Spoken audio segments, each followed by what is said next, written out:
ప్రియమైన వారలారా, నేటి దినాల్లో కుటుంబ వ్యవస్థ బలహీనపడిపోతుంది. కుటుంబ విలువలు దిగజారిపోతున్నాయి. భక్తిహీనత ఎక్కువైపోయింది. కుటుంబం దేవుని యొక్క మార్గంలో ఉంటే సంఘంలో వాళ్ళు దేవుని యొక్క బిడ్డలుగా ఉండి ఆశీర్వాదంగా ఉంటారు. కుటుంబం దేవుని మాట విని సంఘంలో దేవుని బిడ్డలుగా ఉంటే సమాజం బాగుపడద్ది, దేవుని యొక్క ఆశీర్వాదం పొందుకుంటారు. ఎక్కడైతే కుటుంబ విలువలు తగ్గిపోయి దిగజారిపోతుందో దాని యొక్క ప్రభావం సంఘం మీద పడద్ది, సమాజం మీద పడద్ది. దీనికి పరిష్కారం దేవునిలోనే, యేసు ప్రభువులోనే తప్ప ఇంకా ఎక్కడా లేదు. సామెతల గ్రంథం చూడండి, 24వ అధ్యాయం 3వ వచనం చదువుదాం. జ్ఞానము వలన ఇల్లు కట్టబడును, వివేచన వలన అది స్థిరపరచబడును. తెలివి చేత దాని గదులు విలువగల రమ్యమైన సర్వ సంపదలతో నింపబడును. మన గృహప్రవేశాల్లో చదువుతూ ఉంటాం. ఇల్లు అని అంటే ఏ ఇల్లు ఇది? భౌతికమైన ఇల్లు కాదు. ఇల్లు అంటే జ్ఞానము చేత, జ్ఞానము వలన ఇల్లు అంటే యెహోవా కట్టిన ఇల్లు, యెహోవా ఇల్లు ఇది.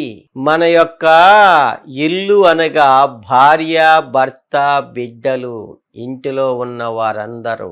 ఇది దేవుని ఇల్లు, ఆత్మ సంబంధమైన ఇల్లు. ఈ ఇల్లు దేనితో కట్టబడాలి?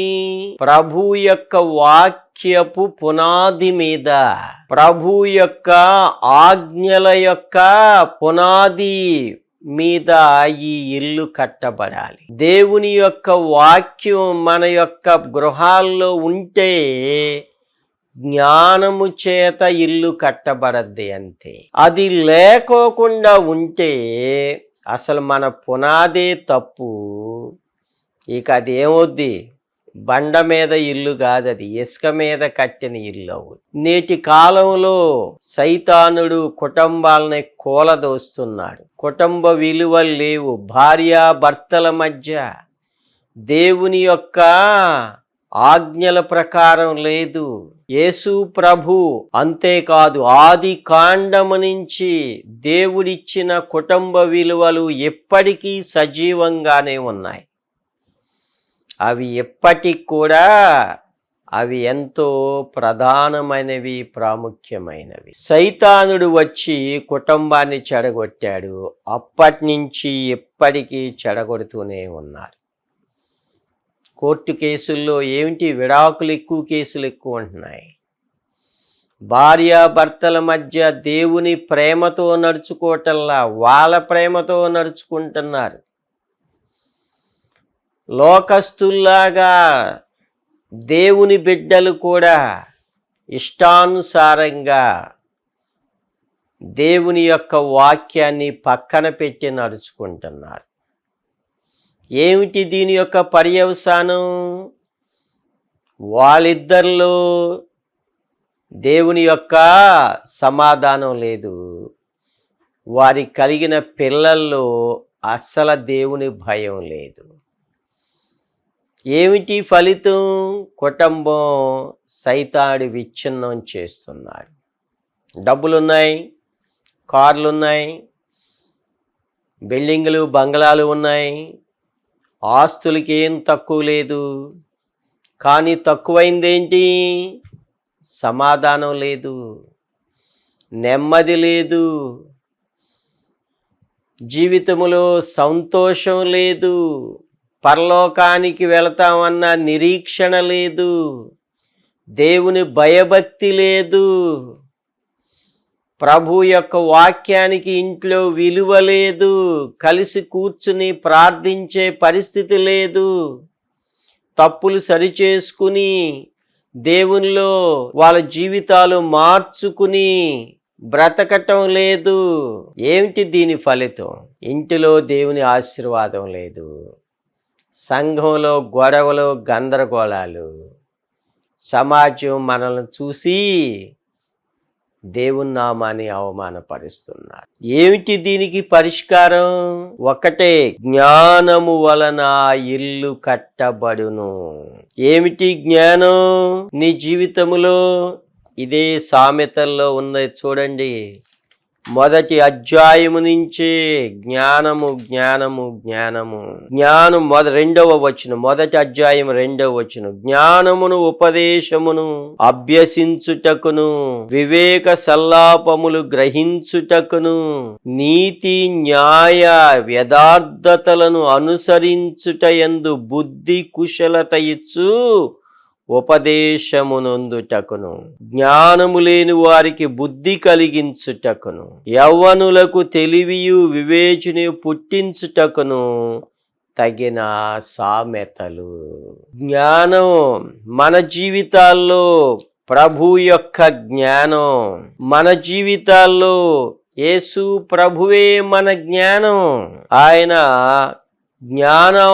జ్ఞానంతోనే మన జీవితాలు కట్టబడాలి.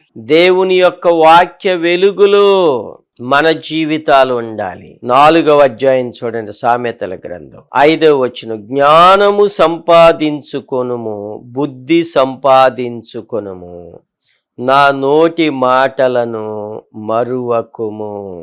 ఏం సంపాదించుకోవాలి? జ్ఞానము. ప్రభు ఆయనే జ్ఞానం. మన జీవితాల్లో ప్రభు యొక్క జ్ఞానం చేత మనం నడిపించబడాలి. మన కుటుంబాలు నడిపించబడాలి. జ్ఞానం లేకపోతే సామెతల గ్రంథం 5వ అధ్యాయం 6వ అధ్యాయం ఇదంతా ఉంటది. కంతే, నాశనం అయిపోతావు. సైతానుడు ఎక్కడో చోట నిన్ను పడగొడతాడు. నేటి కాలంలో వ్యభిచారం, జారత్వం పెచ్చుమీరిపోతుంది. యవనస్తుల జీవితాలు నాశనం అయిపోతున్నాయి. ఏమిటి దీనంతటికి కారణం? దేవుని యొక్క జ్ఞానం లేకపోవటమే, దేవుని యొక్క భయభక్తులు లేకపోవటం. కనుక మన జీవితాల్లో మన ఇల్లు అనగా భార్య, భర్త, పిల్లలు, ఇది ఒక ఇల్లు.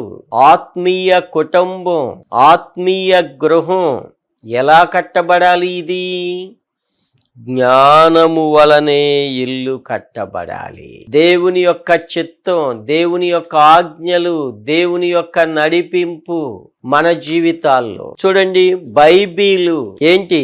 ఇది నీ యొక్క లైఫ్ మాన్యువల్ అవ్వాలంటే. అర్థమైందా?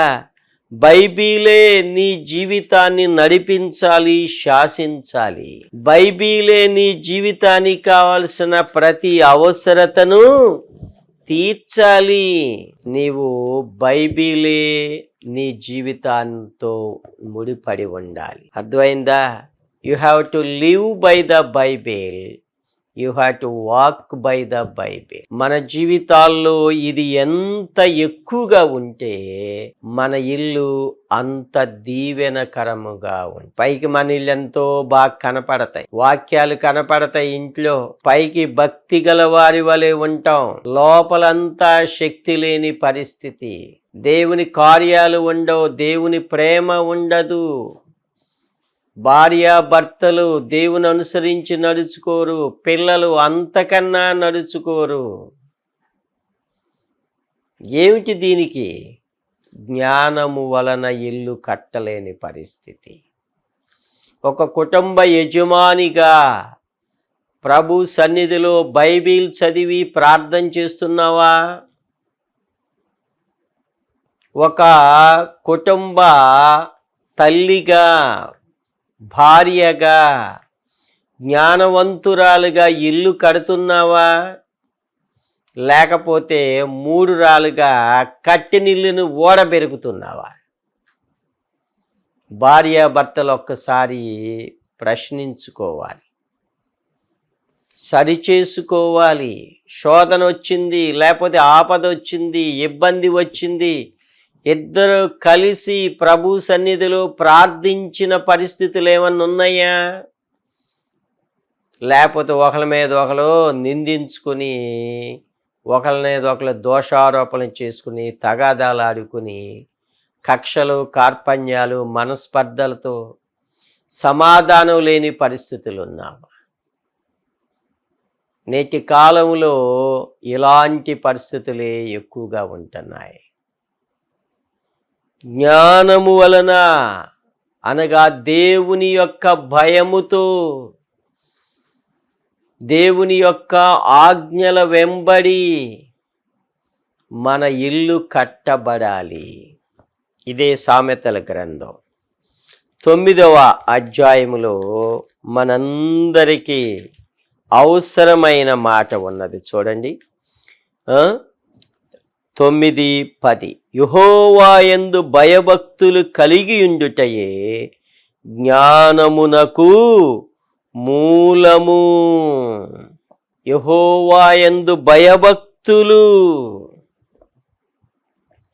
ప్రభు ఎడల మన జీవితాలు జ్ఞానానికి మూలం. అదే 9వ అధ్యాయం సామెతల 1వ వచనం, జ్ఞానము నివాసము కట్టుకొని దానికి 7 స్తంభములు చెక్కుకొనినది. గమనించరా, జ్ఞానానికి ఒక నివాసం నీ యొక్క హృదయం, నీ అంతరంగం. అంతరంగములో నుంచి బయటికి నీ జీవితం కనపడాలి. చాలామంది పైకి కనపడతారు, అంతరంగంలో కాదు. ఇది వేషధారణ భక్తి. దేవుడు రాబోతున్నాడని చెప్పబడే ఈ దినాల్లో, కడవరి దినాల్లో, సంఘం ఎత్తబడుతుందని సిద్ధపడి ఎదురు చూడండి చెప్పబడుతున్న ఈ దినాల్లో ఇలాంటి వారికి కూడా దేవుడు ఇప్పుడు అవకాశం ఇస్తున్నారు. నీ యొక్క ఇల్లు ఎలా ఉంది? నీ హృదయం దేవుని మందిరం,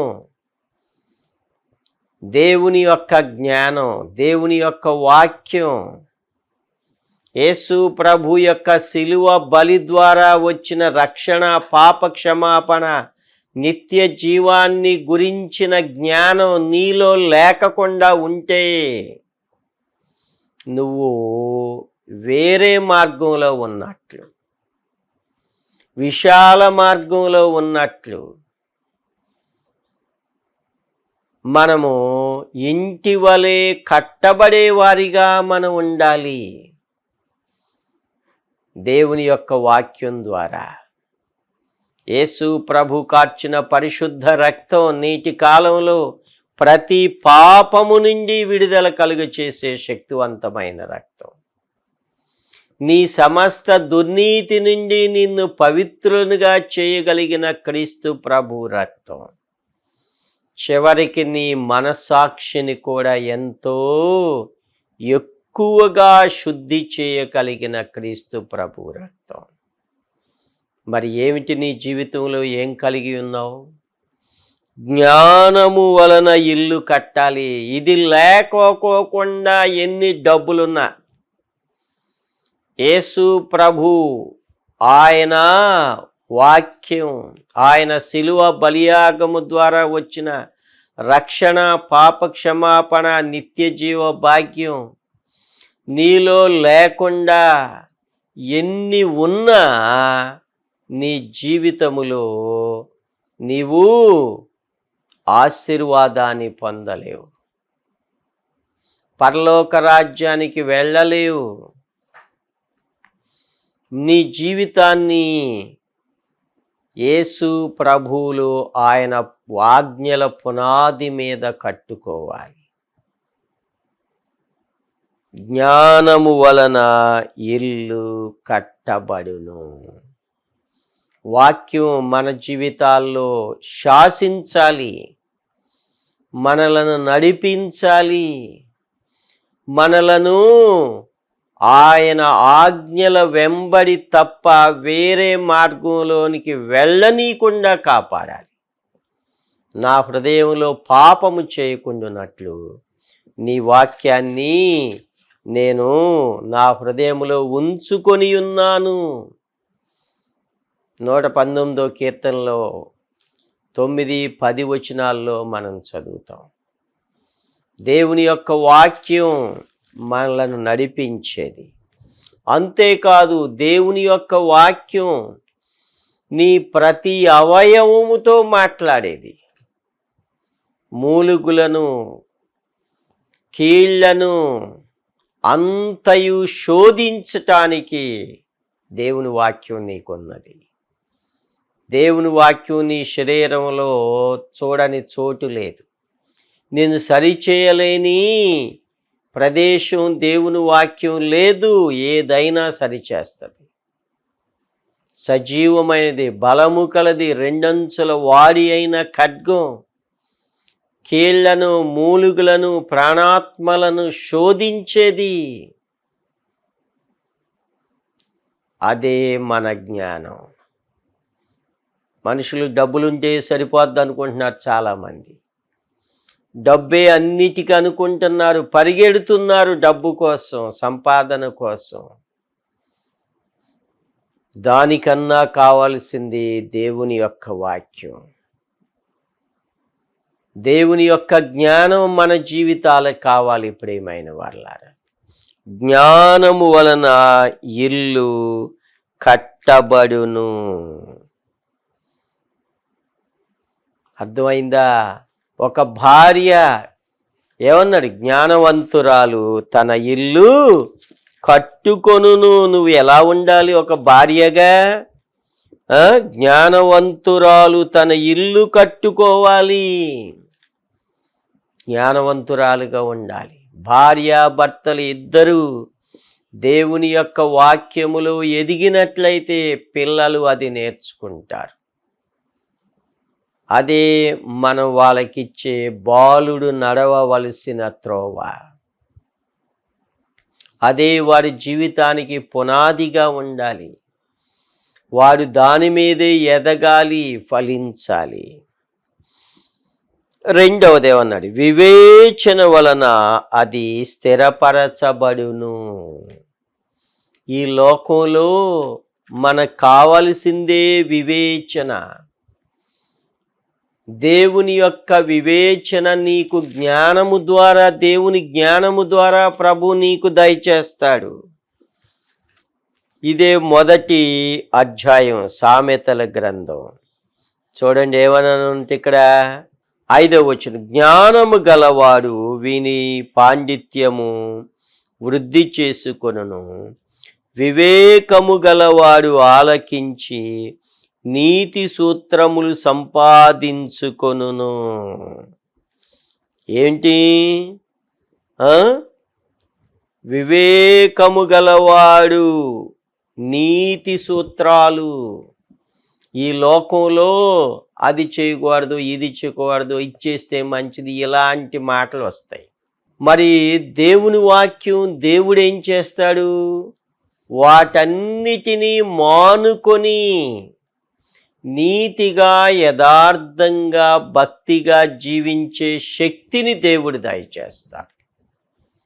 అదే యేసు ప్రభులో ఉన్న ప్రత్యేకత. మనుషుల్లో చాలామందికి వివేచన ఉంటుంది. సూత్రాలు చెప్తారు, నీతి సూత్రాలు చెప్తారు, రకరకాలు చెప్తారు, కానీ అవి ఆచరించగలిగే శక్తి వారి దగ్గర ఉండదు. మరి ప్రభు ఏం చేస్తాడు? వాటిని ఆచరించగలిగే శక్తిని ప్రభు మనకు దయచేసి వివేకములో మనలను నడిపింపచేస్తాడు. 2వ అధ్యాయం సామెతల గ్రంథం 3వ వచనం చూడండి. తెలివికై మొరపెట్టిన ఎడల, వివేచనకై మనవి చేసిన ఎడల. 6వ వచనం, యెహోవాయే జ్ఞానమిచ్చువారు, తెలివియు వివేచనయు ఆయన నోట నుండి వచ్చును. గమనించారా? మన జీవితాల్లో ఆయనే జ్ఞానాన్ని ఇచ్చేవాడు, ఆయనే తెలివినిచ్చేవాడు, ఆయనే.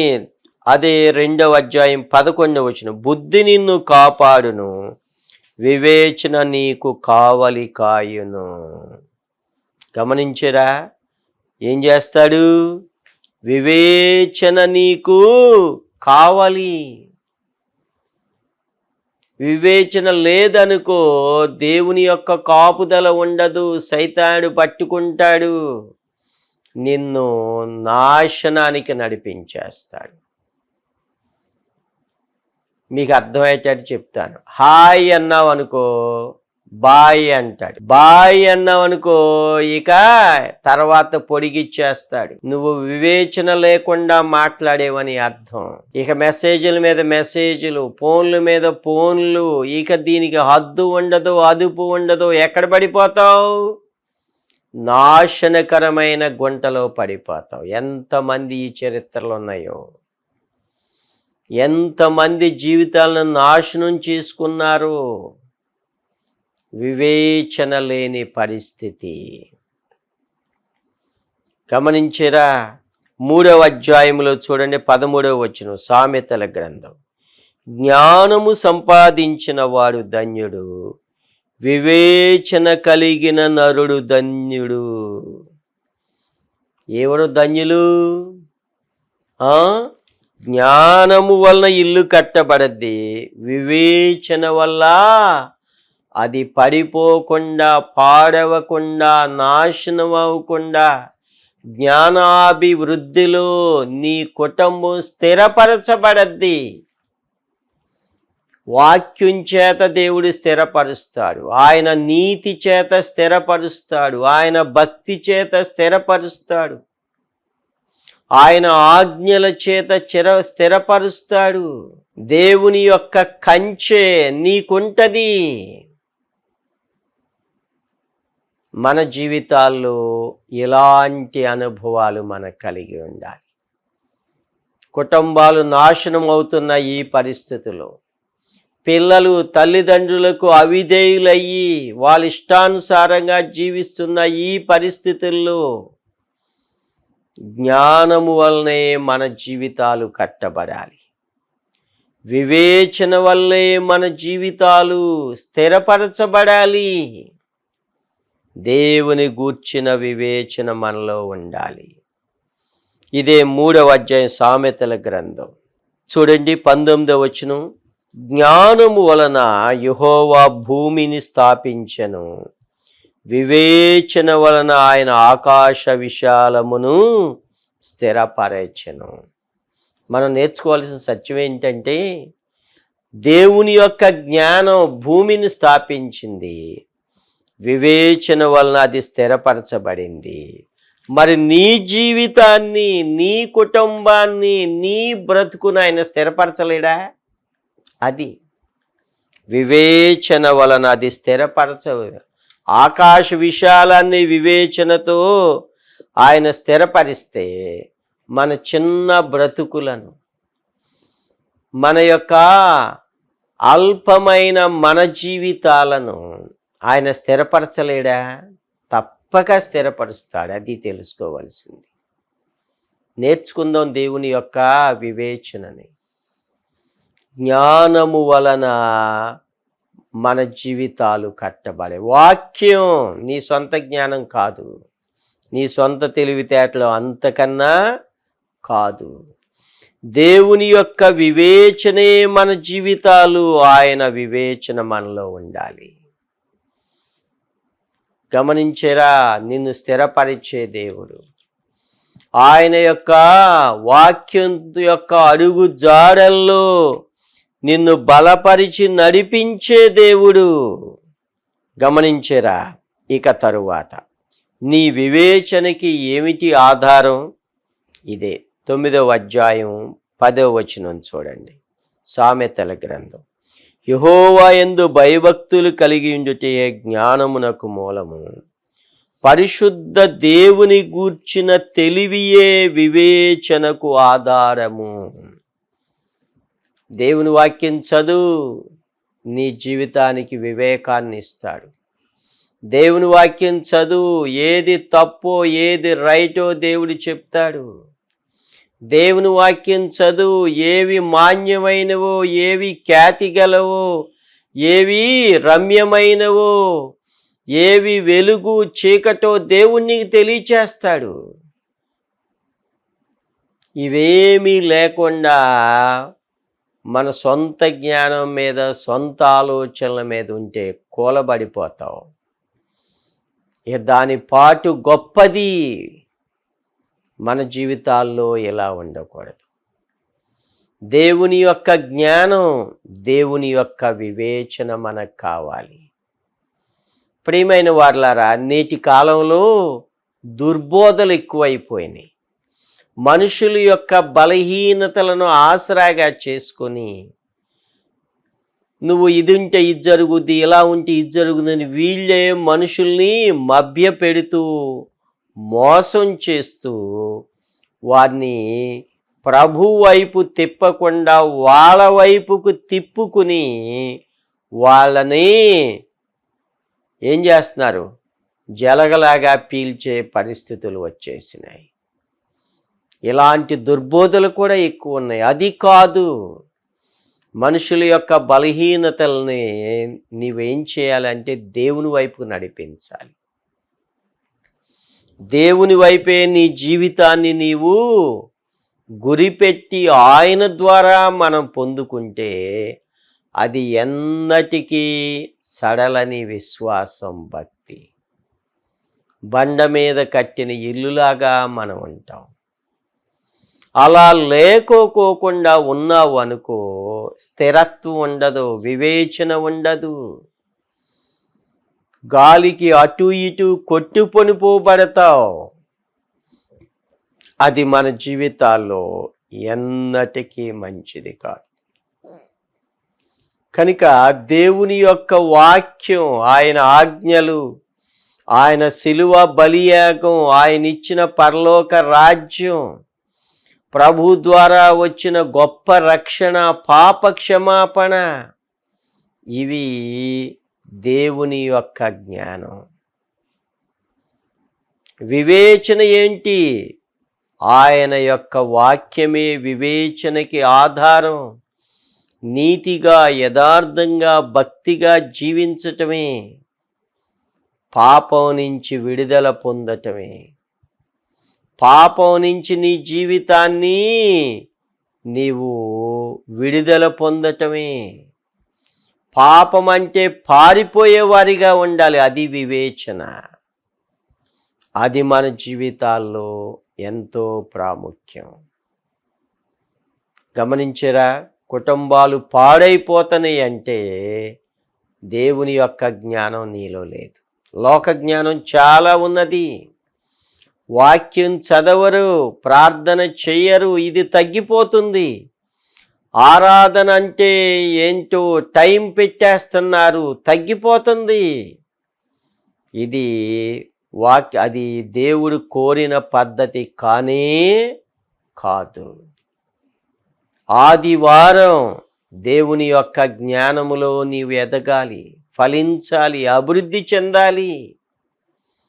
అది లేకుండా నీ జీవితం ఉంటే నీకు ఆశీర్వాదం దూరం అయిపోతున్నావు.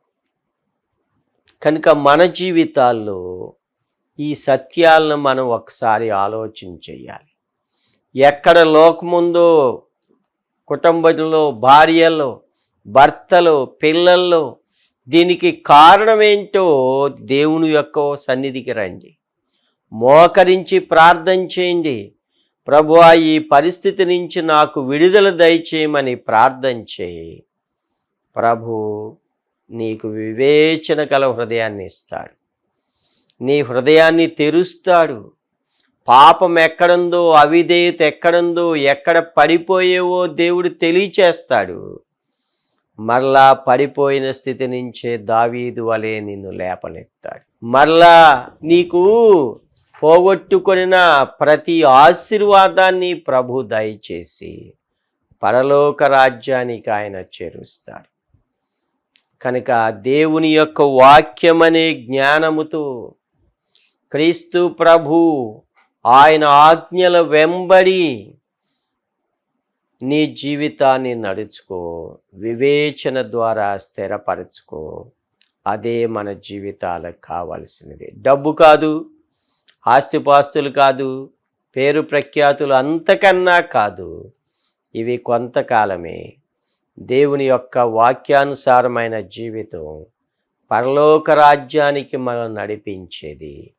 అలాంటి ధన్యత, అలాంటి ఆత్మీయ గృహం మన జీవితాల్లో ప్రభు మనల్ని కట్టుదునుగాక.